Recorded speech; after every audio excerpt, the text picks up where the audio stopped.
What is up, everybody? It's Grim here, and finally, I'm going to give you guys Dragon Soul. I apologise for the delay. At the moment, it's kind of like I'm on my WoW break. 6.2 is coming. I was a little bit bummed out looking at the Warlock changes. I know that's not going to be the final thing. I hope it's not. But, you know, it's like sometimes you just got to take a step back and just... so I've been a little bit lazy at the moment. I know that, and I apologise for it. But, reading the patch notes today... stuff that's come out for PTR really has got me re-energized. There's loads of really cool mounts. There's the Cold Fist Gronling, which I'm looking forward to. There's just loads of really good stuff in there. And the Warlock's got a little bit of a change. Might not seem like a lot in light of these 25% nerfs that's supposedly going to be coming. Haven't been changed yet. I say that with fingers crossed. But there's some cool stuff there. So, I'm optimistic. I'm being buoyed back up. And in the light of that, I want to get Dragon Soul out of the way. Hence this video. Get Kata out the way. Then we're on to Mop. We'll finish the 5-mans up there. And then we can go on. Fingers crossed we should be ready then for 6.2 hitting us. And to just have to get back in balls deep into WoW. So without further ado, guys, let's get on. Let's have a look at Dragon Soul.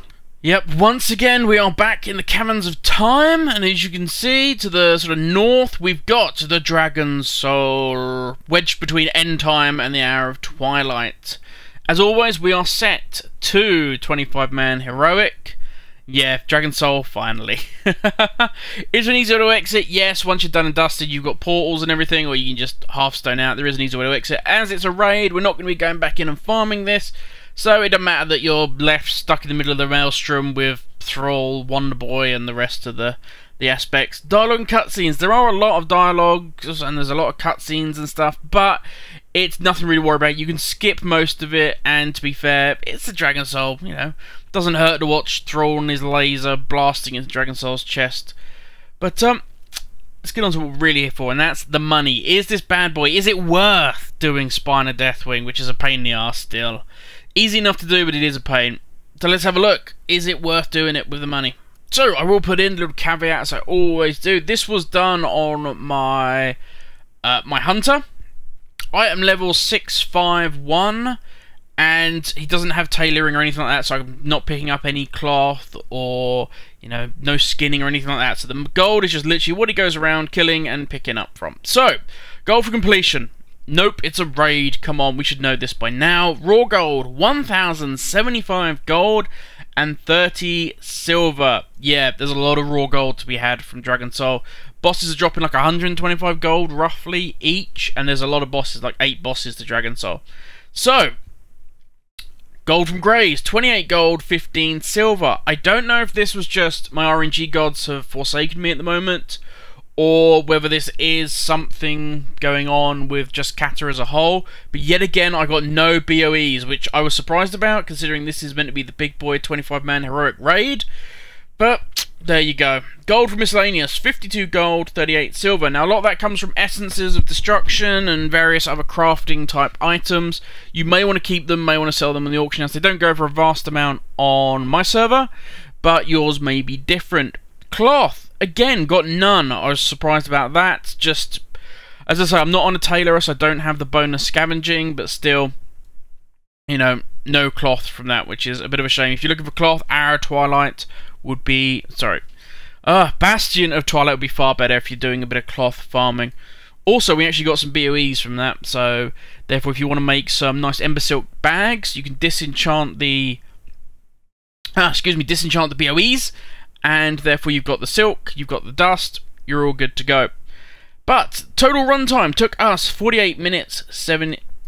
Oh, I'm having a rough day today. I apologise, guys. Total runtime 48 minutes 37 seconds. Yeah, you could shave that down a little bit. You know, 45, maybe 40 if you're, you know, super quick. But yeah, it's not too bad. Total gold, 2,114 gold and 62 silver.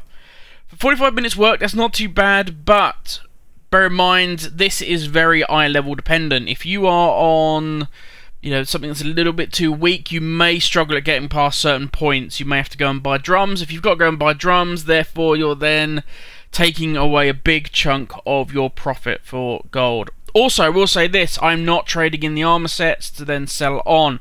I'm just selling the tokens. So if I've got, as I was on my hunter, if a hunter item drops, I am just selling that token. I'm not trading in for the item, for the armor set, and then selling that. So there is probably a little bit more gold to be had. So just bear that in mind. But what else is there? Because at the moment, looking at this, well, you could run Firelands. You can run Firelands quicker, gives you the same amount of gold. You don't need to do Spine of Deathwing. You don't overly need to worry about your item level. You can, you know, bowl in there at 640 and crush it. So, what's the benefit? Come on, Grim. What's the juiciness that we can be having from Dragon Soul? Well, there is a little bit of juiciness, it must be said. Let's have a look. You ever seen those jammy bastards flying around on what looks like Alex Strauss's back? That comes from here. That comes from Dragon Soul. And there's actually 3 of them. 3 variants. So you've got the Reigns of the Blazing Drake. That drops normal or heroic. So if you want to just run this on normal, get a feel for it, you can do that, and you still have the chance of gaining a mount. The big one, the one that you see a lot of people on, it's kind of like, ooh, I like that. I always get that. I look at that mount and think, I would like that in the collection. And that is the Lifebinder's Handmaiden. That is Heroic Madness of Deathwing, 3% drop. Okay, now, I have heard that it's like a 1% to 3% drop, or it's even up to a 4% drop, but I'm just going to go with 3% because that's what's on Wowhead. But that is a really nice mount. Last but by no means least, we have Reigns of the Twilight Harbinger. This isn't actually a drop, okay? I've included this just because it's a cool mount, it's worth having a look at, but it isn't actually a drop from inside the instance. It is for completing all of the achievements within the Dragon Soul. But there we go, guys. That's us done. That is Kata over and done with. Whew. I apologise it took me so long to get Dragon Soul out of the way. I'd say I've been kind of on a little break from WoW. I've only been logging into Raid and stuff just because, you know what it's like. You get to that point where you're like, I've done all the 6.1 content I can do. I'm really waiting for 6.1. A little bit bummed about the nerfs, but we're back on now. Back on with gusto. We've had a little break. Now we're going to get ready. We're going to get Mop out the way, and we're going to get ready for 6.2. Have a great one, guys, and I'll catch you all tomorrow.